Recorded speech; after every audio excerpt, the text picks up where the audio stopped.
prophètes, il a vu des serviteurs, il a même vu le Fils de Dieu. Mais il était toujours dans son état boité. Il y a des gens qui se vantent. Moi, je connais les pasteurs tels.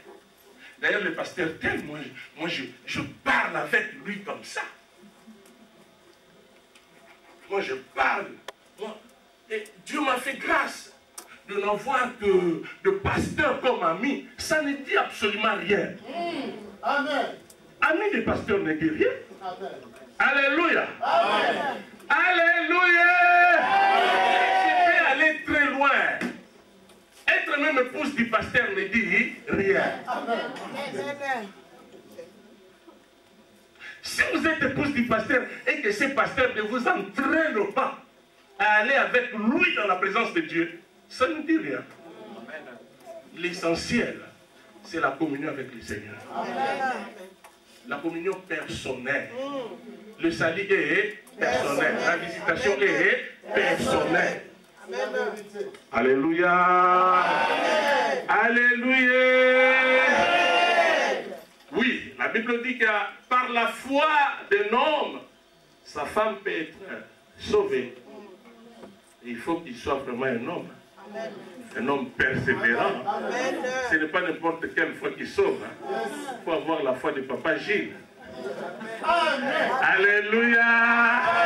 Il faut avoir la foi de Papa Gilles pour ramener à la vie. Amen. Pour pousser Jésus à ramener à la vie Maman Caroline. Amen. Et si vous avez une foi qui doute, rien ne se fera, même dans votre famille. Amen. Amen. Amen. Les boiteux vivaient dans le désespoir. Je vous disais que ces boiteux vivaient comment? Dans le désespoir total. Il avait perdu tout espoir d'être guéri. Et aussi, ces boiteux se contentaient de quoi? De demander une assistance financière. Lui n'avait pas besoin d'être guéri physiquement. D'ailleurs, pour ces boiteux, son état lui favorisait pour recevoir les mabonda ya mawa. Pour lui, il préférait rester dans cet état pour que les gens puissent toujours avoir pitié de lui et lui donner l'argent, l'aumône.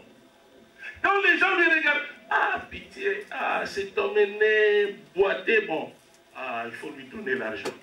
Il s'est contenté à cela, recevoir une aide financière. Alléluia. Amen. Or, cela n'était rien par rapport à ce que Dieu voyait, par rapport à ce que Dieu voulait pour cet homme. Dieu avait un plan, mais il fallait que cet homme lui-même fasse aussi un pas vers Dieu pour pouvoir recevoir, pour pouvoir vivre l'accomplissement de ce plan que Dieu avait pour sa vie. Dieu avait un plan pour cet homme. Bien-aimé, Dieu a un plan pour toi. Mais ça demande aussi un pas de ta part. Ça demande aussi quelque chose de ta part. Dieu a un plan pour toi. Mais ce plan ne s'accomplira jamais aussi longtemps que toi tu restes dans ta position. Tu restes dans ton point. La Bible déclare, approchez-vous de Dieu, il s'approchera de vous. Il a un plan pour vous, mais vous devez faire un pas. Vous approchez de Dieu. Il y a des gens qui disent, Dieu est injuste. Si vous vous approchez pour écouter cet homme, pourquoi tu dis que Dieu est injuste? Dieu est injuste parce que ça fait longtemps que je lui demande une telle chose. Mais je ne l'ai jamais reçu, Dieu est injuste. Je vous donne une petite illustration. Un serviteur de Dieu est allé dans un salon de coiffure pour se faire coiffer. Un homme de Dieu, un chrétien, arrivé dans ce salon, le coiffeur était en train de lui faire beau. Et puis, vous savez, dans des salons, c'est toujours comme ça. On commence à critiquer. On commence à parler. En tout cas, Dieu n'existe pas. Si vraiment Dieu existait, pourquoi la souffrance? Pourquoi la maladie? Pourquoi la pauvreté? Pourquoi ceci? Il y a des gens qui sont malades, qui ne sont pas guéris. C'est que nous pouvons conclure que Dieu n'existe pas parce que les gens sont malades et ils restent dans leur maladie. Les chrétiens ont voulu intervenir. Les chrétiens ont expliqué. Mais, vous savez, hein, et surtout les coiffeurs, ils savent parler. Hein. Non, Dieu n'existe pas. Ce n'est pas la peine. Ne cherche pas à me convaincre. Accepte que Dieu n'existe pas. Les chrétiens étaient là, sages. Et après, quand on a terminé à lui coiffer, il est sorti.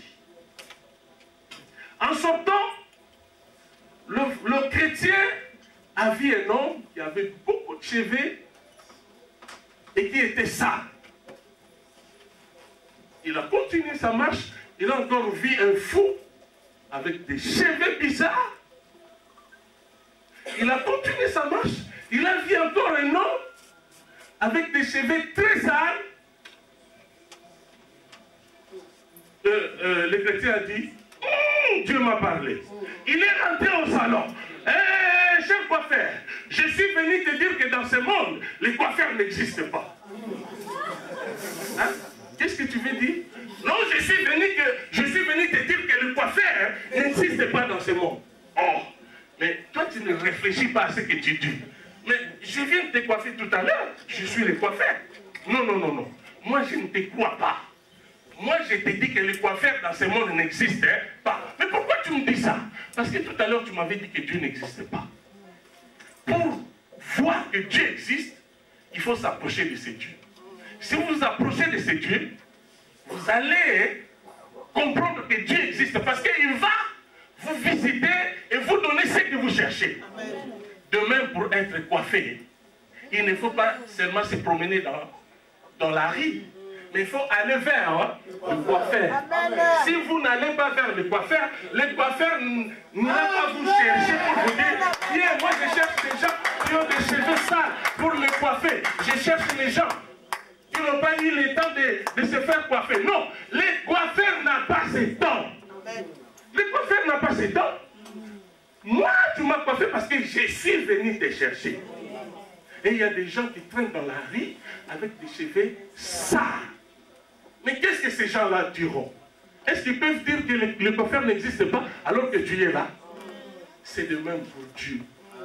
Quelqu'un qui ne cherche pas Dieu, quelqu'un qui ne s'approche pas de Dieu, peut conclure en disant que Dieu n'existe pas. Mais celui qui a la communion avec Dieu, celui qui est toujours dans la présence de Dieu, te confirmera que Dieu existe. Désormais, coiffeur, il ne faut plus dire que Dieu n'existe pas parce que Dieu existe. Alléluia!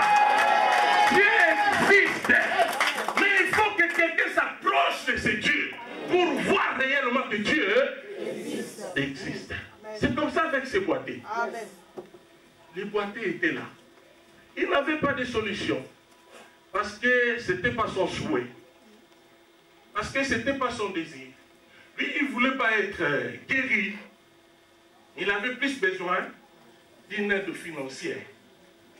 Il ne se contentait que de son aide financière. Et il recevait l'aide financière.